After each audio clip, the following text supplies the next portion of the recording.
What's up, everyone, and welcome back to Six Pennies podcast. Again, we're missing one member, so we're down to 4 cents for this episode. But we have myself, Alby, and Jonathan Mok. How are you doing, Mok? How's it going? It's Super Bowl weekend. I'm here in Houston, trying to avoid all the traffic downtown. Yeah, you're right there where all the festivities are. Yeah, everything's pretty hectic. I'm just reading a lot of stuff about Airbnbs and deed restrictions and all that, trying to figure out if there's any way for me to cash in on this, but I think it's too late. Yeah, I think a lot of people are taking this week off and becoming Uber drivers for the weekend because there's so much money. I did think about that, but my wife shot it down. That's awesome. Yeah, so it's as you can tell, it's Friday before Super Bowl weekend, and we wanted to, talk about the Super Bowl and the two respective teams, the New England Patriots and Atlanta Falcons. Let's just jump right into it, Mok. How do you feel about the Patriots and what they've done to get to this point? Well, we talked about it a little earlier, and a few podcasts ago when I was in Dallas with you on our NFL podcast. Talked about just ratings in general for the NFL over the season, and I feel like it carried over to the playoffs. Like, to be honest, there's only been one quarter or half a game that was exciting at all, and that was the Packers and Cowboys game. But other than that, Patriots, just two easy blowouts. I won't say easy. Texans did put up a pretty good fight, especially defensively, but Texans and Steelers, they were both banged up. Texans were without their best player in J.J. Watt all season, and Steelers lost Le'Veon Bell in first quarter or something, maybe first handful of plays to hamstring or some other leg injury. So Patriots really had pretty easy road to the Super Bowl. I'm starting to liken them to the San Antonio Spurs. They're like the Spurs of the NFL now. Okay. I feel like every season there's a new storyline of why the Patriots are going to falter. Other teams adding new pieces. Like this season, Patriots, they're supposed to lose a step with Brady missing the first 4 games to suspension, and Gronk has his history of injuries that's just growing, and he's out for the rest of the year after the Super Bowl, obviously.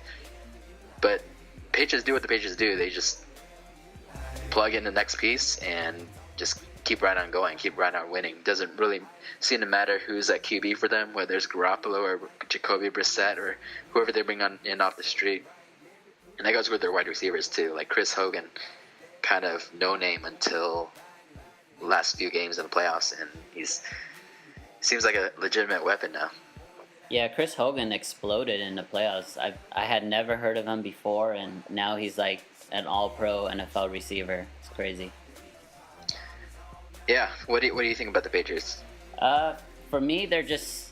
I mean, the Spurs are a good comparison. They're just very fundamentally sound. With Brady and Belichick, I feel like they never beat themselves. I don't know what the turnover stats are for the year, but I'm pretty sure they're, one of the tops in terms of taking care of the ball.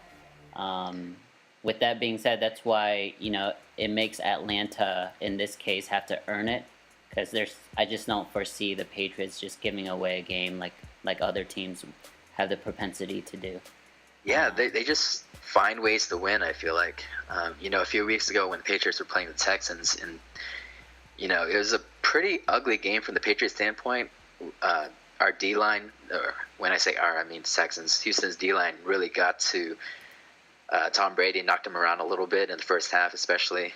But they just found different ways to score. Like Deion Lewis I think he had 3 total touchdowns that game, all 3 different ways. He had a special teams one where he ran one back for 99 yards, kickoff return. He had a receiving touchdown. He had a rushing touchdown. They just find different ways to do it, and they do all the little things, I feel like, to get the W. Yeah, I mean, with all the hoopla surrounding the Super Bowl, at the end of the day, it's still a football game, and they're the best football team, so it's hard to really discount them.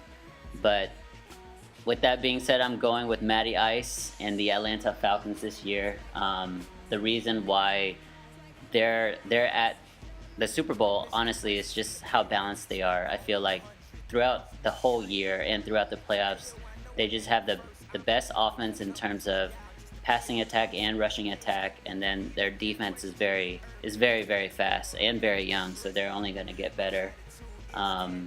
Because their defense is so fast, they put opposing QBs in trouble trying to wait for their wide receivers to get open.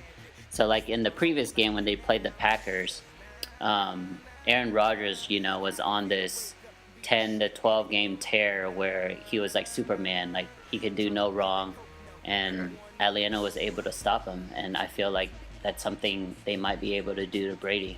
What about you? I mean, I hope so. I really, really do. The more I think about it, the more I feel like if there's one thing that can happen to kind of unite the nation right now, that'd be the Falcons winning the Super Bowl over the Patriots. But it's so hard for me to go against the Patriots. But you're right, the Falcons are looking very impressive. Big wins, both at home, obviously, against opponents, against Seattle and against Green Bay last week or 2 weeks ago. But at the same time, they're also blowouts, and especially that Green Bay game that's just been on my mind since that was one of the few games. That's actually the only game in the postseason that I watched from beginning to end. And okay. It kind of carried on the whole same trend. It was really boring, and to be honest, I feel like the Packers lost that game more than the Falcons won it. Like, Falcons, yes, they were able to capitalize on Green Bay's mistakes, but they were all Green Bay mistakes. Like, it started at the very beginning of the game with that missed field goal, and from then on, they were like really playing catch up. And then the very next drive, that fullback on the Packers, Ripkowski, fumbled inside the 10 or the 20 in the red zone. That changed the game. Yeah, he honestly fumbled twice. I was like, man, I feel like he has to have money on the game or something. It's kind of bizarre. And after that, I mean, say what you will about Atlanta's defense. I know you keep saying that they're fast and young and underrated, but they weren't really doing anything at the very beginning. But then, once they had to play catch up, and to add on top of all that, Green Bay had a ton of drops. Like, it wasn't just Jared Cook this game. It felt like everyone on that supporting cast. Like, Rodgers couldn't help them catch it any more than he did, like putting the passes right where they needed to be. But man, that game it got pretty ugly pretty quick. Yeah. So a lot of people didn't know last week there was another football game, and I'm talking about the Pro Bowl. Did you know? Yeah, I did know, but obviously, like, every year I never watch it. So we just wanted to kind of bring in the discussion of the Pro Bowl and talking about maybe the Pro Bowl versus all the other All-Star games and the other four major sports in America. So NFL, we know, or all I think about are the kind of old school. I think they still do different things like this, but the skills competitions, with the QBs, like the passing drills and stuff with the moving targets and the paint on the ball, I know they used to do, and all the catching drills they do with the receivers. That part's really fun. But for me, like, the game itself is never watchable. I just think football is one of those sports, maybe the biggest sport, where you can't just play for fun. Like, it has to be full speed. It has to be like full contact for it to really be watchable. Yeah, I mean, I agree with that. I mean, with all the, amazing things NFL does with marketing, the Pro Bowl is one thing that they, like, fall flat on their face. Like, I had no idea that the game was not even in Hawaii. It was in Orlando this year. Oh, wait, they didn't go to Hawaii? No, like, they don't go to Hawaii anymore, and apparently that's why players are like, what's the point of the Pro Bowl then? I never knew that. Yeah, that's a good question. What is the point of the Pro Bowl now? I thought it was always in Hawaii, and I thought that was like the tradition, which is why, a bunch of like defensive linemen, whenever they get a sack and they do like the little hula dance thing to say they going to this Pro Bowl. Yeah, there's no more hula dancing. Huh, interesting. Yeah. I had no idea. Yeah, I mean, with that being said, like, the game obviously is pretty boring because you can't even touch a quarterback. They're going half speed. But I will say that I did watch some YouTube videos this past week regarding some of the skills competitions. I thought that was pretty fun, and one especially that caught my eye was Dak Prescott making all these, um, you know, buckets using a basketball hoop and his football. That was pretty cool. Okay, I saw that one where it says Jason Garrett, right? Yeah, yeah. Okay, I didn't know that was the actual Pro Bowl. Okay, interesting. No, I saw a couple of videos this week as well with dropping the drone or the drone catch thing. Yeah, I kind of want to try it. I mean, from the sound of it, it doesn't sound that hard, but it looked pretty hard from some of those receivers, so must be. yeah. You had some of the best receivers in the game, like Jarvis Landry and Odell Beckham and stuff, and they were having trouble with it. I think they were saying like, the balls were being dropped from like 100 or 150 feet. By the time it reaches you, it's going at like 60, 70 miles per hour. Oh, sure, that's really fast. Yeah. Yeah. Huh. Okay. Yeah, I mean, just from the video, they're just standing there waiting for it, and then at the very end, it's like kind of bullet shot of the gun. They're trying to just catch it like over their head or something like that. Yeah. Well, what do you think? Like, what are some ways that the Pro Bowl could improve? Like, do you think? I'm just trying to think from obviously a NFL fan standpoint. I do like the fact, like the timing of the game, right? So the Pro Bowl being like a week after the conference championships, a week before the Super Bowl. There's kind of this dead period, and it also gives a full 2 weeks amount of hype for Super Bowl, so which is always good. Yeah. But I just don't know how to fix the actual game, like other than obviously bringing back to Hawaii. I think it should be there. Give some of these guys a treat for really hard fought season, but I don't know. I'm thinking about like maybe doing like flag football, since these guys are so worried about injuries and stuff. So with flag, at least you could try to like actually run and go full speed. Just don't need full contact. But I don't know. I think the only way, like, I would watch it if, like, players played out of their position. So let's say, like, like Dak was a safety and the punter was a quarterback and the center was a receiver. Like, I'll watch that maybe, but as it presently sits now, I don't think there's any way I would watch it. There's just better things to do on that Sunday.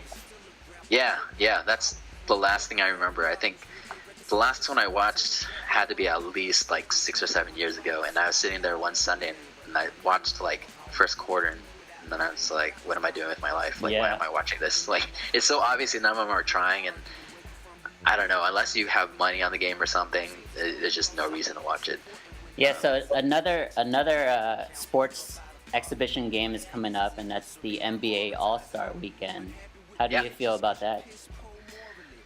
So NBA, I'm getting more and more like I don't know if it's an age thing or what, but I'm just getting more and more cynical towards that entire All-Star Weekend as well.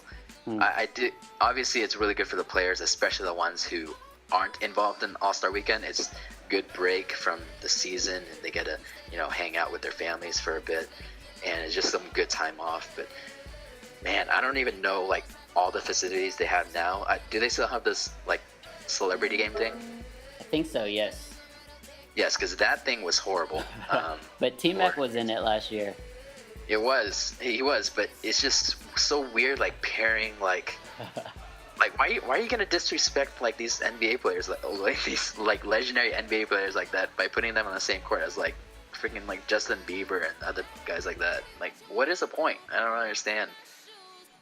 So for me, the only thing worth watching, maybe live, would be the 3-point contest. Yeah. Now, obviously this year with Eric Gordon being invited, I'm from the Houston Rockets. I'm definitely gonna be cheering for him. But other than that, like the dunk contest and the actual game itself, I'm not gonna watch. Like these players haven't figured out a way to like try hard. Like, I feel like the whole generation now, it's all about looking like you're not trying hard, right? Yeah. And NBA, I remember back in the day, I have I'm one of the few of our friends left with who still has cable TV, and so I have NBA TV as one of the channels, and they're replaying like an old school All-Star Game. I think the one in Phoenix with the cactus on the jerseys and all that. And these guys were like, Jordan was there, and these guys were like sweating. They're playing hard. The game was competitive, and it was awesome. It was like it's kind of like watching like just a really good heated like scrimmage. Like It was obviously these guys still respected each other. No one's playing dirty or anything like that, but they all wanted to win. And even though there is really nothing on the line other than pride, they were all trying hard. Yeah. So growing up, I had this like videotape recording of the 1993 NBA All-Star Game. And it was a game that John Stockton and Karl Malone won co-MVPs. And I remember this game because I watched it probably no less than 100 times total. It was like the Michael Jordan, Mark Price game, and then on the other end was Karl Malone and John Stockton. But they were coming off of like the Olympics, so a lot of these guys had just played together overseas in Barcelona, so they were still competitive. And then, yeah, you're right. Like the game went into overtime. They like Tim Hardaway had a game winner that he missed. Like it was. I remember everything about this game, and it was so competitive. And I agree with you. With today's generation, it's more like A, they want to look cool, and B, they don't want to get hurt. There's just way too much money involved nowadays compared to even 20 years ago. And so they're going half speed. But you're right, the actual game has taken a backseat to Saturday. Like you mentioned the three-point contest, and I'm also going to watch it because of Wesley Matthews. He's in it this year. So you have Eric Gordon, I have Wesley Matthews.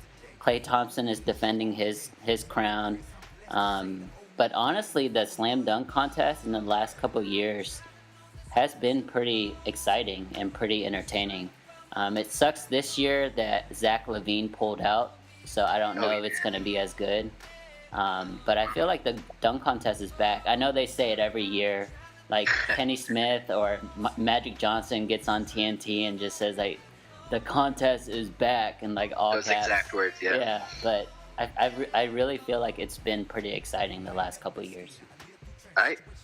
I'll agree with you in that. Well, it's still not something worth watching live for me, but I did go back the last couple of years and watch all of Zach LaVine's dunks, and I mean we'll definitely bring that up again later on.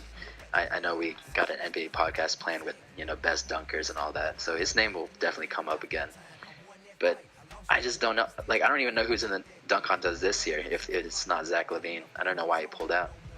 Yeah, I don't know because he just played like last night, so it's not like he's hurt. Not hurt. Yeah. But the injury is okay. So NBA is just not like the NFL where the chance of injury is, you're gonna have like one or two a game. Like NBA, a lot of these are like freak injuries, the ones that happen, right? And so I feel like I feel like the kids today, if they're using that, they're just using it as an excuse to not try hard in the game. And so nowadays in the, All-Star Game, fans are just kind of hoping that the score is like close within 10 going into the fourth, and then maybe they'll have like 2 or 3 or 4 minute stretch where they're actually playing hard at the very end of the game to try to win for whatever reason. Yeah. But that's about it, Yeah, so that's basketball. Let's move on to the baseball MLB All-Star Game. How do you feel about that? So I was pretty sad this past, I think December, when I heard. So Major League Baseball, they had this rule in place. I think in my mind is the only thing that Bud Selig did right. So he had set in place where the winner of the All-Star Game would get home field advantage in the World Series. Wait, you thought that was a good thing? I did, just because the game meant something then. Okay. And I don't know. It's just this is the only game that I watched the last few years in terms of All-Star games, and I feel like it made a difference. I feel like the teams, especially the players on the teams who knew they had a chance to get to the World Series, which was maybe, I don't know, a third of the players or a fourth of the players, like they would try hard. And but it's also different. Like there's the risk of injury is so much lower, and you can actually try hard without like risking getting hurt. So I like the MLB All-Star Game. What about you?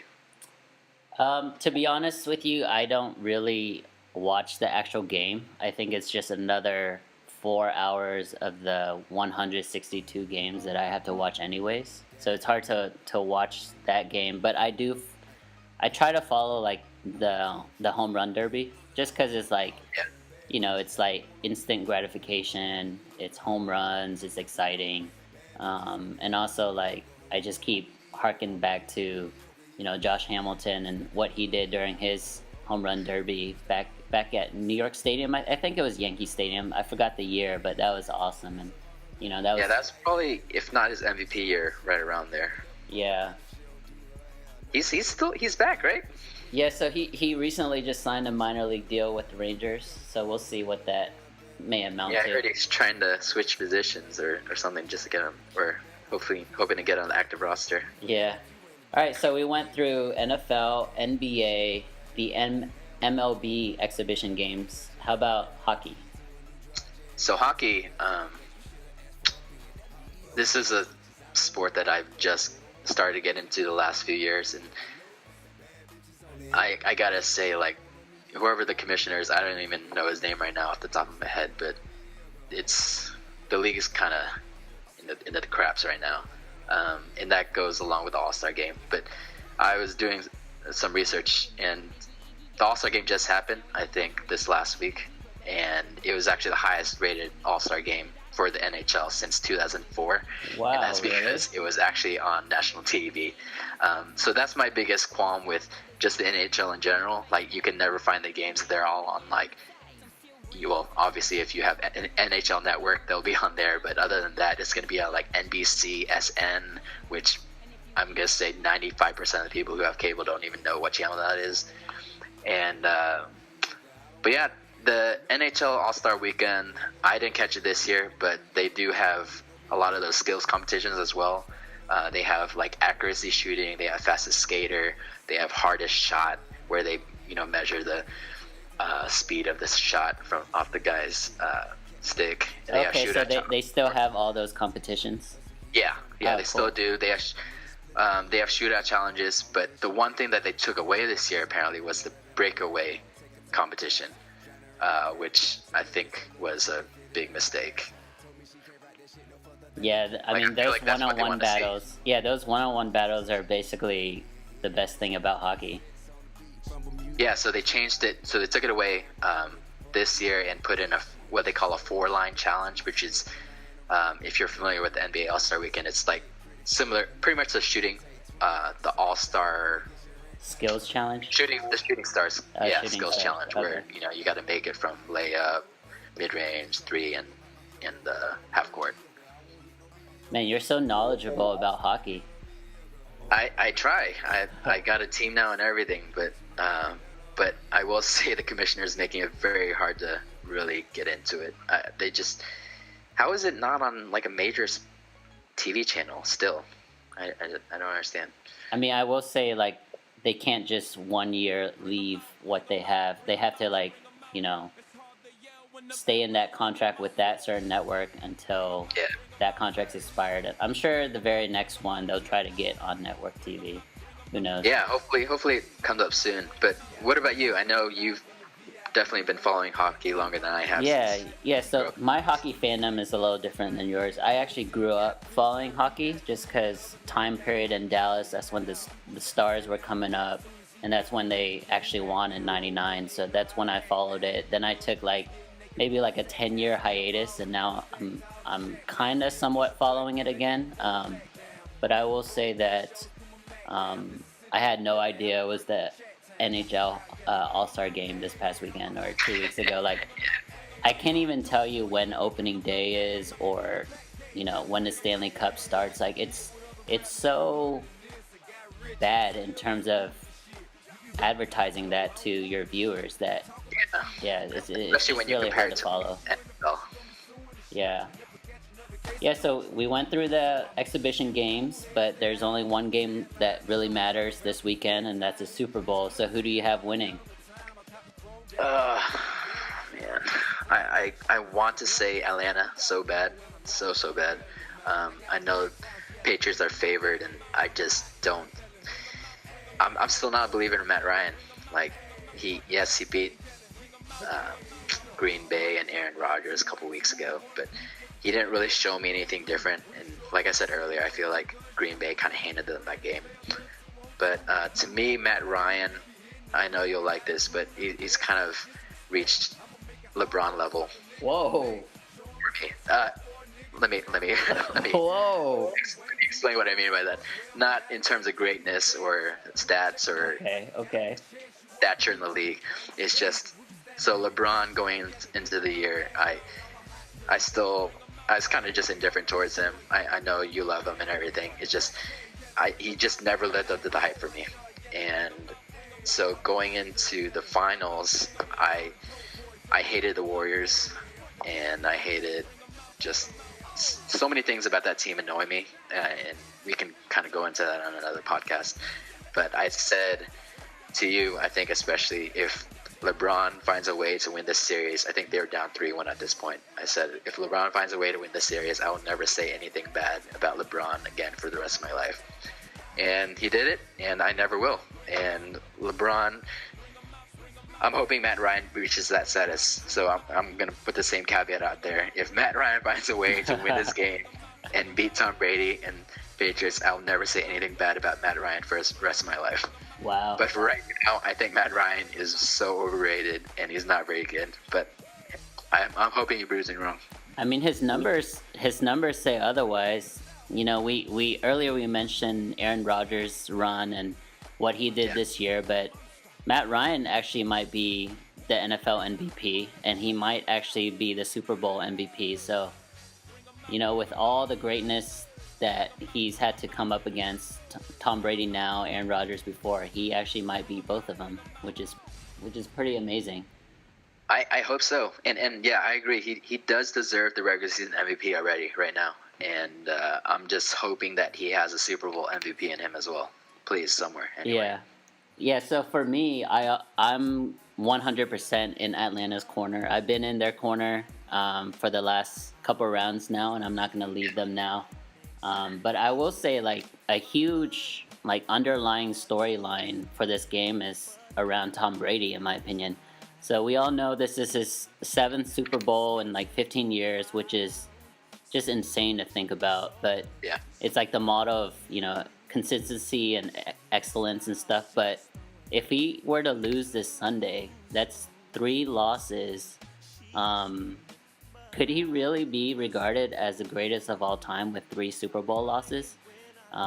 It's really similar to, no matter how successful LeBron is going to be for the rest of his career, Michael Jordan is always going to have that 6-0 record, and that's just like the trump card.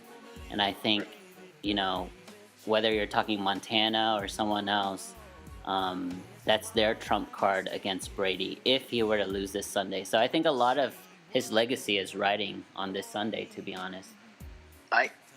Man, you're killing me. It's just building up hope in my heart that I don't know if Matt Ryan can follow through on. Yeah, but yes, I want Brady to lose the Super Bowl for all of those reasons, but I just don't know if Matt Ryan can do it. I just don't know. The crappy thing is, let's say Brady were to lose. So let's say Matt Ryan wins on Sunday. Okay. I mean, most of us think that Brady's going to go back to the Super Bowl anyways, and then we're going to have the same discussion, 8 Super Bowls in 16 years at that point. So who knows? I'm pulling for the Falcons. I'm pulling for Matt Ryan. I'm actually going to go with Devontae Freeman as a sleeper pick as the Super Bowl MVP. I think he's going to get into the end zone a couple times, whether that's receiving or rushing, but I think... oh, man. Yeah, coming out of the backfield, I think he's just going to tear New England apart. Who do you think will be MVP? So are you saying you don't expect Matt Ryan to have that good of a game? I mean, those 2 touchdowns that I think Freeman will get might be receiving touchdowns. So that's 2 from Matt Ryan. Yeah. Well, what I'm saying, it's so hard for a QB to it's so hard for a team to win the Super Bowl and for the quarterback to not get MVP. Yeah, that's true. I think I read somewhere that the only, I mean, this is probably wrong now that I think about it, but the only player that hasn't been a QB in the last like 20 years on the offensive side is Terrell Davis, and that was like 19, 20 years ago. Wow. Yeah. Well, probably Deion Branch as well. We Oh yeah, Deion Branch, that's right. But for me, my Super Bowl pick, if I were to pick one to kind of put money on, is Deion Lewis. Ooh, and nice. I actually looked it up. So Deion Lewis and Devontae Freeman are both at like plus 2,500 to get the MVP. So that's pretty good odds, especially from, I feel like from a talent standpoint, Deion Lewis is He's probably so the most talented guy on the team. Yeah, he is so underrated. Like, he's ridiculous out of the backfield. You know, they're throwing a swing pass to him. He's returning kicks and punts, or at least kickoffs now. And there's just so many different ways that Belichick finds a way to get him the ball. And this is a guy who was on injured reserve for pretty much like 12 or three quarters of the season. Yeah. So his legs are definitely fresh, and I think he's got a lot of juice left. But yeah, let's do this. So let's go through a couple of the prop bets, and want to put a little bet on the line between us. Maybe we can do like a meal or a box of it's Girl Scouts cookie seasons in men's or something. Okay, let's do it. The over-under is set at 59. What do you got? Okay, so I feel like the last 5 to 10 Super Bowls, it's always been the under. But with that being said, and because of my love for the law of averages, I am going to go with the over. And I think it's going to be way over 59. Man, so, okay. Let me ask you this. When you're at a casino and you see, like, the roulette table, right? Yeah. And say it's all red. So are you the type of the guy who would go in and bet black then? No, I mean, I say I'm not because of Murphy's Law, but the law of averages is just that strong in my heart that I might. So you believe in the law of averages more than like riding the train, kind of just. Yeah, I hate riding the hot hand. Like, let's say like, you know, like Eddie House has made like 7 threes in a row. I think he's gonna miss his next 7. Man, that's a lot of belief behind the law of averages. Yeah, I'll go with the under then. I'll go with the under for sure for that 59. What other bets do you have? So I have one for Luke Bryan. He's singing the national anthem at the game. So will Luke Bryan be wearing a hat when he starts the national anthem? All right, let me think about that, and let me try to remind myself who Luke Bryan is. He's country. Most country stars wear cowboy hats, but I feel like this guy has good hair, so I'm gonna say no, he will not be wearing a hat. Great. Then yes. Okay. So we got those two. Let's just do a simple one. Heads or tails for the coin toss? Always heads, man. Always heads. Always? Is that a thing? All right. You got heads. I got tails. And the last one. So Lady Gaga is doing halftime, and the bet for which song Lady Gaga will sing first. I'm not sure if you're that familiar with their songs, so I'll just give you a list real quick. Okay.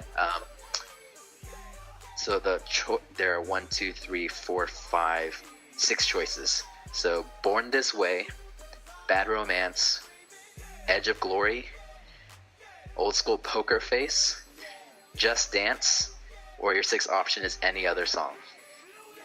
All right, so for me, I'm actually a pretty big Lady Gaga fan, but I don't know any of her song titles other than Poker Face, so I'm gonna say Poker Face. Okay. I will go with... Man, I'm going to go with Born This Way. Born This Way, okay. Is that like a fast-paced song? I don't even know. I don't know. It's one of the only songs on here I actually know, other than Poker Face, actually, to be honest. Okay. I just feel like, I don't know why Lady Gaga is doing it. I don't know where she's been, like, the past 5 years. Like, I used to really want to check out one of her concerts because, like, you know, she was kind of put on a big show, put on a lot of like weird stuff, but I just haven't heard anything from her, right? Yeah, I agree with you. And the rumor is that she's gonna have like no other side acts, just her, which is crazy. Cause like, well, maybe this is her comeback then, just like Missy Elliott a couple years ago. yeah, cause I mean like Beyonce, Michael Jackson, Bruno, they all had like side acts as well.